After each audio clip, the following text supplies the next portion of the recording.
Chief!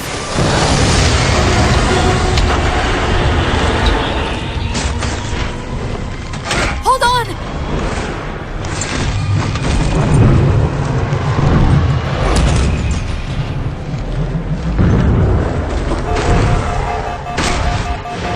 We're caught in the gravity well! Can you track the escape pods? Negative! Look out!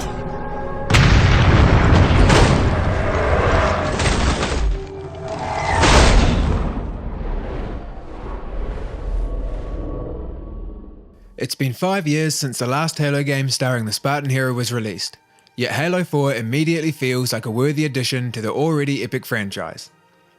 We join Master Chief and Cortana where we left them, drifting in space aboard a wrecked Forward Unto Dawn, and within the first seconds of the opening cutscene it becomes obvious that this journey is going to be just as captivating as the last.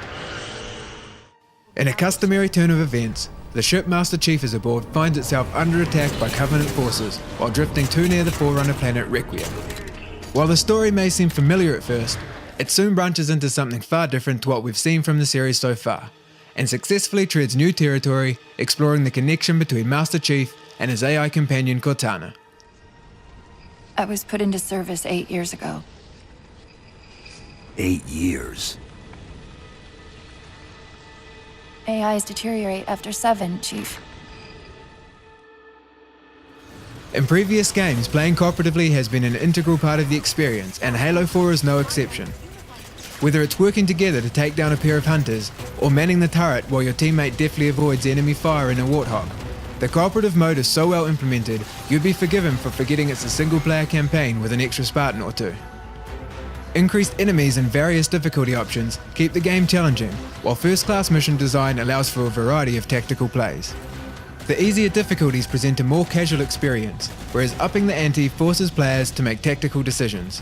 You may find yourself faced with an enemy that you can't take down head-on, and having your teammate act as a diversion while you sneak in behind and take out a key opponent is incredibly satisfying.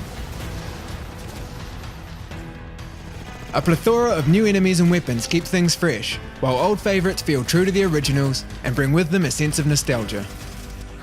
Alongside these additions are the vehicles we all know so well, plus a few new ones that add novel gameplay elements unseen in the series prior. It isn't all gold and sparkles, however, and a few minor issues tarnish the end result. Friendly AI is particularly bad, with a few cases of soldiers getting vehicles stuck in basic areas and even running the player down, which can be increasingly baffling on the higher difficulties. The inclusion of QuickTime events during certain cutscenes feels a little tacked on, and as they only involve one player during the split-screen co-op, do detract mildly from the experience. There are also times when only a single vehicle is available during missions, and this is frustrating for the player missing out. However, these moments are rare, and the game does an ample job of providing the foot soldier with more than enough firepower to remain useful.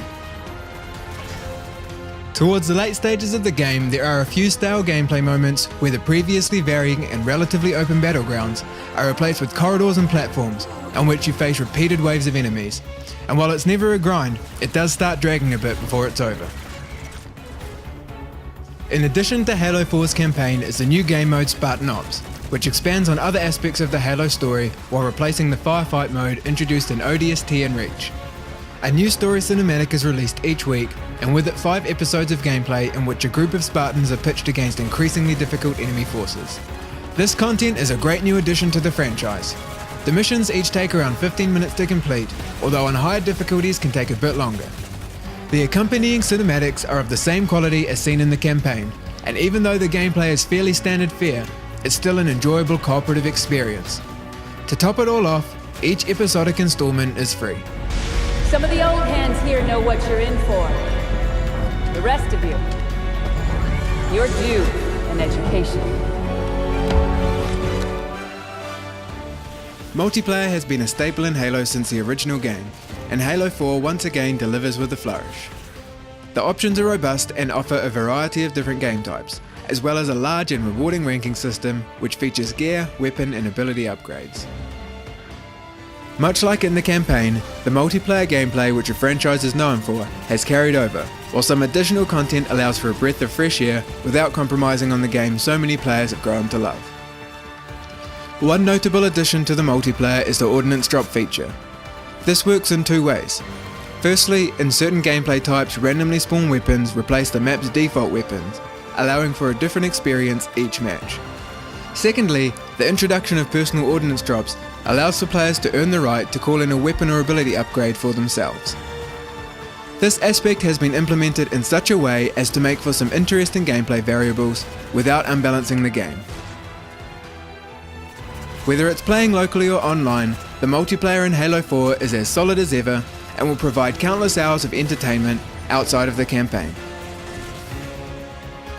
Halo 4 is every bit the massive shooter that its predecessors were, and in many ways takes the series one step further. If you're looking for something you and your friends can return to time and again, this is one game you shouldn't miss out on. A few small design lapses are an unfortunate annoyance, but flexible co-op gameplay, well-conceived additional content, and otherwise stunning game design earns Halo 4 a remarkable 9 out of 10. If we can just get back to Earth and find Halsey, she can fix this.